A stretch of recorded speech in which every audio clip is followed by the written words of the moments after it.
Estás escuchando Vinimos, el podcast sobre vinos, espumantes y bebidas de Marisol de la Fuente.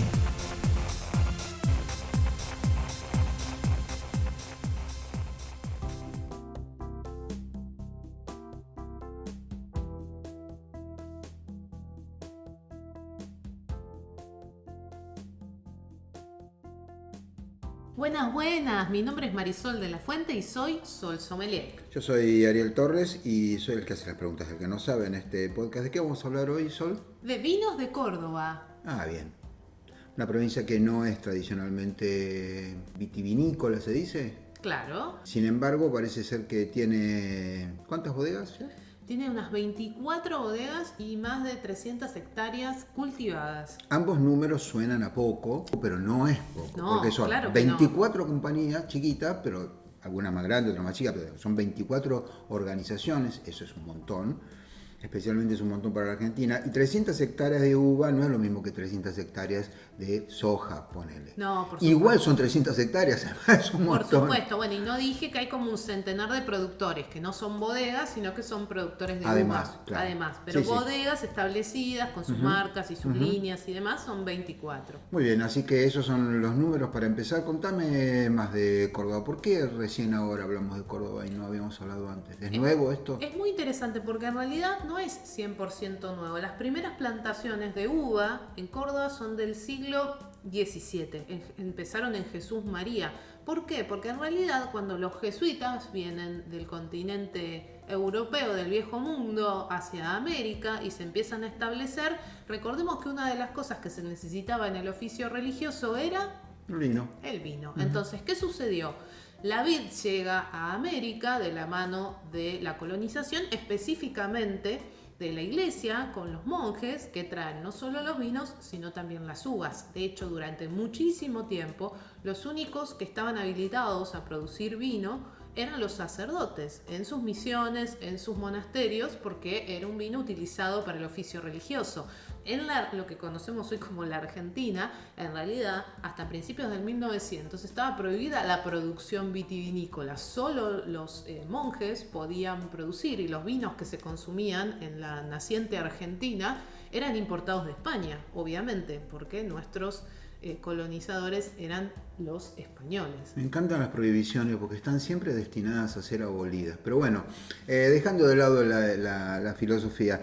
Así que hubo una época en la que la uva llegó a la Argentina por primera vez, porque no es nativa de este continente, y Correcto. llegó a la Argentina por primera vez, a Córdoba. Sí, a Jesús María, donde se estableció una gran misión jesuítica, pero también, obviamente, al llegar por el Río de la Plata, en Entre Ríos, hubo en su momento, hasta la década de 1930, una gran producción vitivinícola, igual que en la provincia de Buenos Aires, y obviamente los jesuitas siguieron su camino en la evangelización, llegando a lo que conocemos hoy como Jesús María, donde hubo un gran asentamiento jesuita y obviamente un inicio de lo que se llamó lo que sería la producción vitivinícola en la provincia en aquel entonces. Algo que tenemos que tener en consideración es que a principios de la década del 30 surgió una ley en la Argentina que prohíbe la producción vitivinícola, o en realidad el cultivo de la uva, en zonas que no sean la región cuyana, y indica que en otras regiones se deben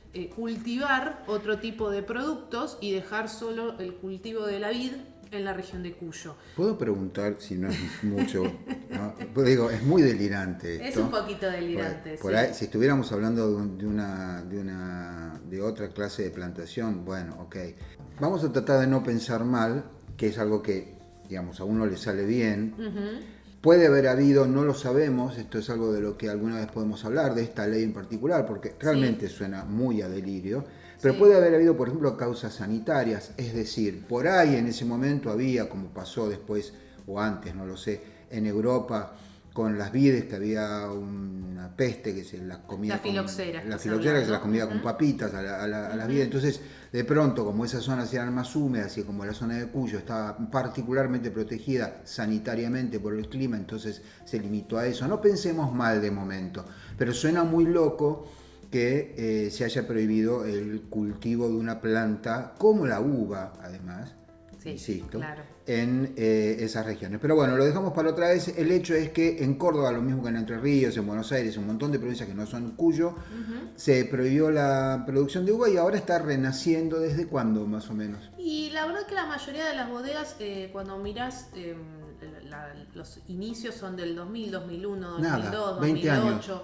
Claro, son muy muy recientes y la realidad es que hay algunas un poquito más antiguas. A ver, por ejemplo, cuando pensamos en Colonia Carolla es fundada por los inmigrantes friulianos en 1878 y obviamente ellos traen sus uvas, de ahí viene algo de lo que vamos a hablar que es la Isabela, que es un tipo de uva que se utiliza solamente en Córdoba, ¿no? Que se utiliza para producción vitivinícola solamente en Córdoba, o tenés una bodega como es el caso de Terra Cambiare, que cuando ves su fecha de fundación habla de 1928, pero claro, tenemos que pensar que pasó por todos estos avatares asociados a nuestro país, y luego, bueno, mucho más cerca, fue comprada por otros, por nuevos dueños, digamos, en 1928 se llamaba Bodega Nani, en 2015 se traspasa de manos y pasa a llamarse Terra Cambiare, pero de nuevo, la producción en sí misma, tal como la estamos empezando a ver hoy, no tiene más de 15, 20 años. Pero alguien hizo algo que a mí me encanta hacer y es que desobedeció. Sí, Porque por si no la supuesto. Isabela, si solo se cultiva en la provincia de Córdoba, de haber seguido, de haber respetado la ley a rajatabla, tendrían que haber matado todas las plantas porque no se la podía producir. O por lo menos no se lo podía producir para vino. Vos podías tener una parra de Isabela en tu Sí, casa. claro, lo que no podías hacer en realidad era producción vitivinícola. De hecho, la Isabela, ya te digo, es una uva que vino con los inmigrantes, que en Italia se llama Fragola, que en Brasil se Está llama bien, pero a Isabel, fin del que siglo en Uruguay- XIX. Claro. Y solo 40, digamos, 30 y pico de años después se produce la prohibición, de modo Sí. que la Isabela sobrevivió a esa prohibición Sí. de algún modo. Sí, de alguna manera sobrevivió. Hay algunas plantas que son más nuevas cuando también hablas con los enólogos, pero sí, hubo algunas plantaciones que sobrevivieron. Me parece que ahí lo interesante es que exista esta variedad que es única, que la vamos a encontrar sobre todo en la zona que tuvo que ver con la llegada de estos inmigrantes, ¿sí? Que es Colonia Carolla. Hablábamos recién que Colonia Carolla se fundó allá por 1878 y fueron ellos los que trajeron la Isabela a Córdoba. Ahí está, 42 años entonces, hasta la prohibición. Más o menos, sí. Y desde la prohibición en 1930 hasta 70 años estuvieron ahí, alguien siguió cultivando, salvo que hayan ido a buscar Isabela de nuevo a España. Es posible que algunas sean un poquito más, Italia en realidad, algunas perdón, sean Italia, un tenés poquito razón. más recientes. La cuestión es que es el único lugar donde el INB, esto es importante, no es que es una cosa fuera de la ley. El Instituto Nacional de Vitivinicultura la aprobó, aunque no es una vitis vinífera, para producción vitivinícola, y de hecho yo he tenido la oportunidad de probar por lo menos un rosado muy rico de Terra Cambiare, que lo mencionábamos recién, que ellos tienen un poquito más de 52 hectáreas de esta variedad. Pero no es un varietal igual de vitis, esta es vitis americana, o no, lambrusca, ¿cómo era el nombre? Es una lambrusca en realidad, sí. Pero no es una variación de la misma vid que se usa para comer, para hacer vino. En Claro, definitiva es la bueno, misma sí, planta. en realidad quiero decir. sí, le dicen lambrusca americana, sí, las que nosotros siempre estamos hablando todo el tiempo, el Malbec, el Cabernet, el Tannat, el Syrah, sí. etcétera, son vitis vinífera, ¿no? Que son una Ok. especie específica para producción Sí, vitivinícola. ok. Ahora, es interesante decir que estoy hablando de la Isabela, pero si vamos a Córdoba encontramos todos nuestros varietales, ¿no? Encontramos el Malbec, el Cabernet, el Tannat, En el esas Syrah. 300 hectáreas. Exactamente. Ahora, sí es cierto que el 80% de la superficie plantada que tenemos en Córdoba son mayormente uvas tintas, ¿no? ¿Por qué? Y bueno, cuando pensamos en Córdoba, pensamos en regiones donde nos vamos a encontrar con mucha diversidad de terroir, donde nos vamos a encontrar con algunas zonas que son muy lluviosas, o muy frías, o muy secas. Entonces, las uvas blancas, como sabemos, tienden a ser bastante más delicadas en sus cuidados y por eso es un poquito más difícil el trabajo en zonas que por ahí no son el típico semidesértico con baja Pero, ¿y la precipitación. Isabela qué es? La Isabela es como una rosada. Claro, porque lo que pasa es que tampoco cae en las categorías Habituales usuales. de vitivinífera. Es más robusta Exactamente. entonces. Aguanta más, de hecho los tanos se la trajeron con ellos y aguantó y la plantaron. En realidad pensemos siempre que no solo tiene que ver con que la planta aguante, tiene que ver con la calidad de uva que vamos a lograr. Por supuesto, en a esas eso, condiciones eso lo climáticas. incluía en que la planta aguanta. Pero pensemos que en Córdoba tenemos sierras, tenemos montañas. tenemos viñedos que están entre ríos, ¿no? Bueno, son condiciones muy distintas a las que estamos habituados a Claro. contar en este podcast, como todo lo que es Cuyo, todo lo que es Norte, todo lo que es Patagonia.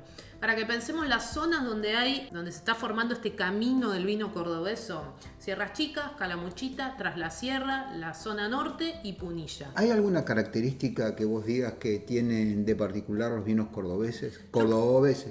Yo creo que cada región tiene sus características. A ver, del norte yo tuve la posibilidad de probar un vino, por ejemplo, un Sauvignon Blanc de esta bodega El Gredal, que tiene este suelo tan rico en minerales, tan pedregoso. No hay mucho blanco, como decíamos antes. Ellos tienen media hectárea de Sauvignon Blanc, imagínate, ¿no? Mirá. Y me pareció realmente, aparte en una zona histórica que tiene que ver con el Camino Real, ¿no? Sí, Ese sí, el camino Camino que Real, se sí. recorría Ujú. para llegar a Buenos Aires. Nada, muy fresco, muy mineral, bien interesante. Si me voy a Colonia Carolla, ahí es donde me aparece, por ejemplo, Terra Camiare, que tiene rosados, que tiene tintos. Ahí estamos hablando de un clima húmedo, frío, que es bueno para algunos blancos, ¿sí? Y también, la verdad, a mí me gustaron mucho, particularmente estos vinos que hacen Gabriel Campana y Daniela Mancilla, que es la agrónoma. Usan levadura autóctona, cosa que por ahí pensaríamos que no sería tan viable en vinos que, bueno, cuesta un poco más producir. Si me voy atrás la sierra, la gente de San Javier realmente ahí tiene mucha altura, tiene poca precipitación, entonces da vinos con buena acidez, con buena frescura. Si me voy a Calamuchita de vuelta, tenemos húmedo, frío, mucha lluvia. Entonces ahí, por ejemplo, hay una bodega que se llama Cineres que hace espumantes, porque da muy bien para un vino base de espumante. Entonces por ahí lo que se me ocurre decir es, cada una de estas zonas, como tiene características diferentes, como nos pasa en otras regiones del país, nos va a dar vinos diferentes también. Para los que nos escuchan o para los colegas, sabemos que tenemos cierta capacidad por práctica de decir, y esto debe venir de aquel Sí, lugar sí, o de claro. tal otra provincia. Me das algo de Córdoba a ciegas. Y hay muchos que posiblemente me costaría, de lo que he probado una veintena de vinos cordobeses. Para los que me están escuchando, mencioné algunos, pero he probado una veintena. Y en mi Instagram pueden encontrar en mis historias destacadas algunas etiquetas que he probado hace no mucho tiempo. Si yo te doy un vino a ciegas, que es de Bueno, Córdoba, hay algunos que sí, vas a notar que hay como una acidez rara, o más que rara, muy marcada, o un tanino un poquitito más salvaje, que decís, pero bueno, y en las combinaciones, ¿no? Del cuerpo, el volumen del tanino, de la acidez, como que te llama un poquito la atención. yo te veo perfectamente capaz de darte cuenta. He visto que te das cuenta de cosas increíbles respecto al vino. Bueno, ¿qué tienen por delante en Córdoba, digamos, con Mira, este está escenario? creciendo mucho. Me parece interesante que desde la misma provincia, de hecho, gracias a ellos, a la gente de turismo de la provincia, tuve la oportunidad ahora en abril de probar esta gran colección y selección de vinos cordobeses. Creo que están apostando a esto de un camino del vino. Hasta ahora hablábamos de vinos cordobeses, pero no hablábamos de una ruta del vino cordobés.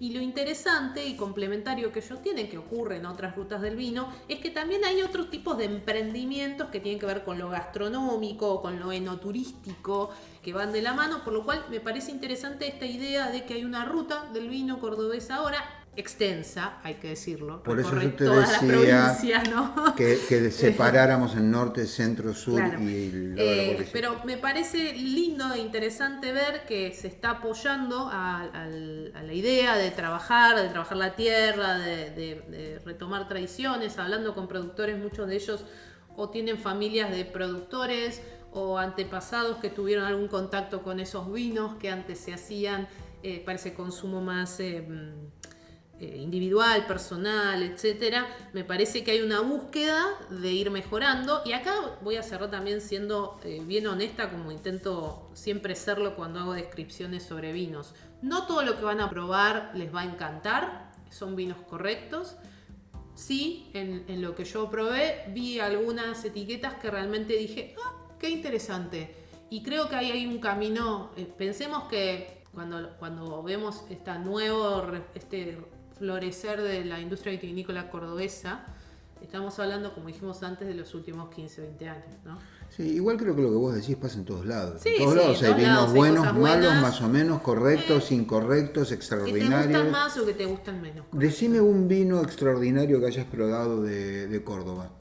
Uy, sería muy injusta con todo lo que he probado, pero... Entonces decí un par extraordinario, pero extraordinario quiere decir un vino que vos decís... Si quieren probar una Isabela, prueben el rosado de Terra Camiare. Es un rosado que tiene un poquito de azúcar natural, residual, 15 gramos, que parecería mucho, pero que ni se nota porque está muy, muy rico.